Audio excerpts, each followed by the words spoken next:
Hi hello welcome back to my channel. ಹೆಂಗಿದ್ರಿ friends? ಚೆನ್ನಾಗಿದ್ದೀರಾ? ನಾನು ಕೂಡ ತುಂಬ ಚೆನ್ನಾಗಿದೆ ನೋಡ್ರಿ ಫ್ರೆಂಡ್ಸ್. ಒಂದು ಬ್ಯೂಟಿ ಟಿಪ್ಸ್ನೊಂದಿಗೆ ನಾನು ನಿಮ್ಮ ಜೊತೆಗೆ ಬರ್ತಾ ಇದ್ದೀನಿ. ಏನಪ್ಪ ಆ ಬ್ಯೂಟಿ ಟಿಪ್ಸ್ ಅಂತ ಕೇಳ್ತಿದ್ರ, ಆ ವಿಡಿಯೋವನ್ನು ಕೊನೆವರೆಗೂ ಸ್ಕಿಪ್ ಮಾಡಿದೆ ನೋಡಿ. ಯಾಕಂದರೆ ಅರ್ಧಮೃರ್ಧ ನೋಡಿದೆ ಅಂದ್ರೆ ಅದರದ ಒಂದು ಮಾಹಿತಿ ನಿಮಗೂ ಗೊತ್ತಾಗಂಗಿಲ್ಲ. ಹಾಗಾಗಿ ವಿಡಿಯೋವನ್ನು ಕೊನೆವರೆಗೂ ನೋಡಿ. ಕೇವಲ 2 ರೂಪಾಯಲ್ಲಿ ನಮ್ಮ ಚರ್ಮವನ್ನು ಕಾಂತಿಯುತವಾಗಿ ಪಳಪಳ ಹೊಳೆಯುವಂತೆ ಮಾಡ್ಕೋಬೋದು. ಬನ್ನಿ ಫ್ರೆಂಡ್ಸ್, ಹಂಗಾರೆ ಆ ವಿಡಿಯೋ ಏನು, ಆ ಒಂದು ಹೋಮ್ ರೆಮಿಡಿ ಏನು ಅಂತ ಹೇಳಿ ತೋರಿಸ್ಕೊಡ್ತೀನಿ. ಕಡಲೆ ಹಿಟ್ಟು ಕೇವಲ ಬಜ್ಜಿ ಬೋಂಡಕ್ಕೆ ಅಷ್ಟೇ ಉಪಯೋಗ ಇಲ್ಲರಿ, ಸೌಂದರ್ಯಕ್ಕೂ ಆರೋಗ್ಯಕ್ಕೂ ಕೂಡ ತುಂಬ ಉಪಯೋಗ ಐತಿ. ಹಾಗೆ ಚರ್ಮಕ್ಕೆ ಚಮತ್ಕಾರವನ್ನು ಮಾಡ್ತತಿ. ಯಾವುದೇ ಅಡ್ಡ ಪರಿಣಾಮಗಳಿಲ್ಲ ಇದನ್ನು ಉಪಯೋಗ ಮಾಡೋದ್ರಿಂದ. ಕಡಲೆ ಹಿಟ್ಟನ್ನು ನೀವು ಚರ್ಮಕ್ಕೆ ಉಪಯೋಗಿಸೋದ್ರಿಂದ ತೇವಾಂಶವನ್ನು ಕಾಪಾಡೋದಲ್ಲದೆ pH ಮಟ್ಟವನ್ನು ಕೂಡ ಸಮತೋಲನಗೊಳಿಸ್ತೈತ್ರಿ. ಇದು ಹಿಂದಿನ ಕಾಲದ ಹಿರಿಯರು ಕೂಡ ಕಡಲೆ ಹಿಟ್ಟನ್ನು ಪೂರ್ತಿ ಮೈಗೆಲ್ಲ ಲೇಪನ ಮಾಡ್ಕೊಳ್ತಿದ್ರು. ಒಂದು ಒಳ್ಳೆಯ ಅದ್ಭುತ ಗುಣ ಐತಿ ಇದ್ರೊಳಗೆ. ಹಾಗಾಗಿ ಇಲ್ಲಿ ನಾನು ಕಡಲೆ ಹಿಟ್ಟನ್ನು ತೊಗೊಂಡಿದ್ದೀನಿ. ನಾನಿಲ್ಲಿ ಒಂದು ಚಿಟಿಕೆ ಆಗೋಷ್ಟು ಅರಿಶಿನ ತೊಗೊಂಡಿದ್ದೇನೆ ರೀ. ಅರಿಶಿನ ನೋಡ್ರಿ ಆರೋಗ್ಯಕ್ಕೆ ಮತ್ತು ಸೌಂದರ್ಯಕ್ಕೆ ಭಾಳ ಉಪಯೋಗ ಐತಿ. ಇದು ಒಂದು ಬ್ಯೂಟಿ ಟಿಪ್ಸ್ನ ಅಂತ ಹೇಳ್ಬೋದು. ಅರಿಶಿಣಕ್ಕೆ ಒಂದು ಅದ್ಭುತ ಗುಣನೂ ಹೊಂದೈತಿ. ಮುಖದಲ್ಲಿರ್ತಕ್ಕಂಥ ಮಡವೆ, ಟ್ಯಾನ್, ಕಲೆಗಳನ್ನು, ಚರ್ಮಕ್ಕೆ ಸಂಬಂಧಿಸಿದ ಎಲ್ಲ ಸಮಸ್ಯೆಗಳನ್ನು ದೂರ ಮಾಡ್ತೈತ್ರಿ. ನಾನು ಇಲ್ಲಿ ಒಂದು ಚಿಟಿಕೆಯಷ್ಟು ಅರಿಶಿಣವನ್ನು ಹಾಕ್ಕೊಂಡಿದ್ದೀನಿ. ಇದು ಕಸ್ತೂರಿ ಅರಿಶಿನ. ನಿಮಗೆ ಇದು ಸಿಗಲಿಲ್ಲ ಅಂತ ಹೇಳಿದೆ ಅಂದರೆ ಮನೇಲಿರ್ತಕ್ಕಂಥ ಅರಿಶಿಣವನ್ನು ಕೂಡ ನೀವು ಉಪಯೋಗ ಮಾಡ್ಕೋಬೋದ್ರಿ. ಫ್ರೆಂಡ್ಸ್, ನಾನು ಅರ್ಧ ಟೀ ಸ್ಪೂನ್ನಷ್ಟು ಸಕ್ಕರೆಯನ್ನು ತೊಗೊಂಡಿದ್ದೀನಿ. ಈ ಸಕ್ಕರೆ ಸ್ಕ್ರಬ್ ಮಾಡೋದ್ರಿಂದ ತ್ವಚೆ ಯೌವನ ಭರಿತವಾಗಲು ಸಹಾಯ ಮಾಡ್ತೈತ್ರಿ. ಅಲ್ಲದೆ ರಕ್ತ ಪರಿಚಲನೆಯನ್ನು ಸುಧಾರಿಸಿ ಸತ್ತ ಜೀವಕೋಶಗಳನ್ನು ತೆಗೆದುಹಾಕಲು ತುಂಬ ಸಹಾಯ ಮಾಡ್ತೈತಿ. ನಾನು ಹಾಗಾಗಿ ಇಲ್ಲಿ ಅರ್ಧ ಟೀ ಸ್ಪೂನಷ್ಟು ಸಕ್ಕರೆಯನ್ನು ಕೂಡ ತೊಗೊಂಡಿದ್ದೀನಿ ರೀ.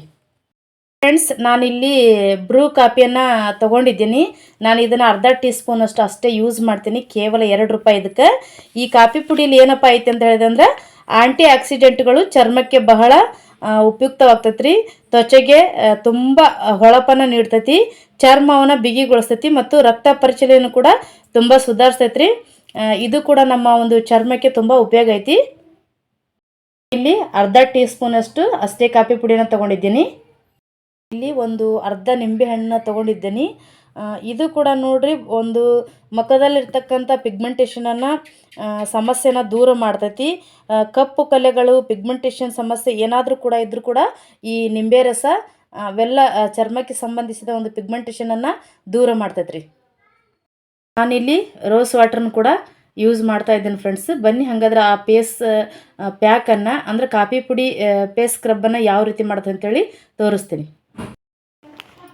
ನೋಡಿ ಫ್ರೆಂಡ್ಸ್. ಒಂದು ಟೀ ಸ್ಪೂನ್ನಾಗಷ್ಟು ಕಡಲೆ ಹಿಟ್ಟನ್ನು ಹಾಕ್ಕೊಂಡಿದ್ದೀನಿ, ಸ್ವಲ್ಪ ಶುಗರನ್ನು ಹಾಕ್ಕೊಂಡಿದ್ದೀನಿ. ಇವಾಗ ಅರ್ಧ ಟೀ ಸ್ಪೂನಷ್ಟು ಕಾಫಿ ಪುಡಿಯನ್ನು ಹಾಕ್ಕೊಳ್ತೀನಿ ರೀ.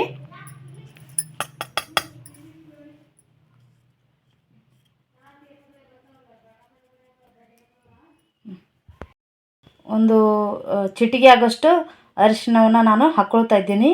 ಹಾಗೆ ಸ್ವಲ್ಪ ನಿಂಬೆ ರಸವನ್ನು ಕೂಡ ನಾನು ಹಾಕ್ಕೊಳ್ತೀನಿ ರೀ. ನೀವು ಹಾಲಿದ್ದರೆ ತಣ್ಣನೆ ಒಂದು ಅಂದರೆ ಕಾಯಿಸ್ಲಿದ್ದ ಹಾಲನ್ನು ಕೂಡ ಹಾಕ್ಕೋಬೋದು. ಈ ನಿಂಬೆ ರಸನೂ ಕೂಡ ನಾವು ಹಾಕ್ಕೋಬೋದು. ಇವಾಗ ಸ್ವಲ್ಪ ರೋಸ್ ವಾಟರ್ನ ಕೂಡ ನಾನು ಹಾಕ್ಕೊಳ್ತಾ ಇದ್ದೀನಿ. ಇವಾಗ ಇದನ್ನು ಫೇಸ್ ಪ್ಯಾಕ್ ರೆಡಿ ಮಾಡ್ಕೋಬೇಕ್ರಿ.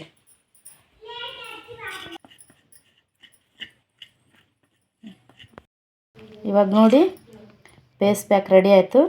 ಇವಾಗ ಇದನ್ನು ನಾನು ಮುಖಕ್ಕೆ ಯಾವ ರೀತಿ ಲೇಪನ ಮಾಡೋದು ಅಂತ ಹೇಳಿ ತೋರಿಸ್ಕೊಡ್ತೀನಿ ನೋಡಿ ಫ್ರೆಂಡ್ಸ್. ಈಗ ಈ ಫೇಸ್ ಪ್ಯಾಕನ್ನು ನಾನು ಯಾವ ರೀತಿ ಅಪ್ಲೈ ಮಾಡ್ಕೊಳ್ತೀನಿ ಅಂತೇಳಿ ಸ್ಮೂತಾಗಿ ನಾವು ಅಪ್ಲೈಯನ್ನು ಮಾಡ್ಕೋಬೇಕು. ಪೂರ್ತಿ ಮುಖಕ್ಕೆಲ್ಲ ಹಚ್ಕೋಬೇಕು. ಇದನ್ನು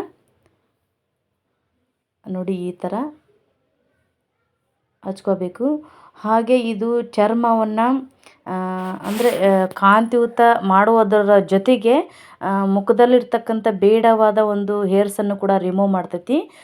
ಅಂದರೆ ಇದು ಪೂರ್ತಿ ಒಣಗಾದ್ಮೇಲೆ ನಾವು ಸ್ವಲ್ಪ ಮಸಾಜನ್ನ ಮಾಡ್ತೇವಲ್ಲ, ಅವಾಗ ಕೂಡ ಏನಾದರೂ ಬೇಡವಾದ ಒಂದು ಹೇರ್ಸ್ ಇದ್ದರೂ ಕೂಡ ಅದು ರಿಮೂವ್ ಮಾಡ್ತೈತಿ ಈ ಫೇಸ್ ಪ್ಯಾಕು.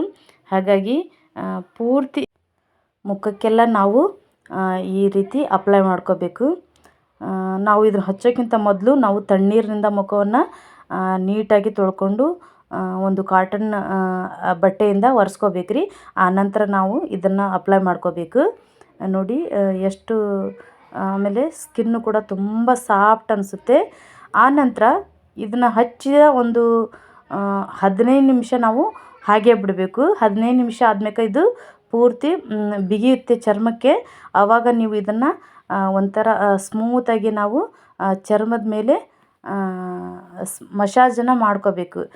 ಮಸಾಜನ್ನು ಮಾಡ್ಕೊಳೋದ್ರಿಂದ ನಮ್ಮ ಮುಖದಲ್ಲಿರ್ತಕ್ಕಂಥ ಕಪ್ಪು ಕಲೆಗಳು ಕೂಡ ಕಡಿಮೆ ಆಗ್ತವೆ.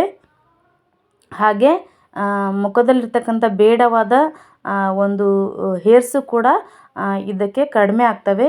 ಬೇಕಾದರೆ ನೀವು ವಾರಕ್ಕೊಂದು ಸರಿ ಇದನ್ನು ಯೂಸ್ ಮಾಡಿ ನೋಡಿ, ನಿಮಗೆ ರಿಸಲ್ಟ್ ಏನಂತ ಗೊತ್ತಾಗುತ್ತೆ. ಈ ಥರ ಮಾಡೋದ್ರಿಂದ ನಮ್ಮ ಸ್ಕಿನ್ನು ಕೂಡ ತುಂಬ ಕಾಂತಿಯುತವಾಗಿ ಫಳಫಳ ಹೊಳೆಯುತ್ತೆ.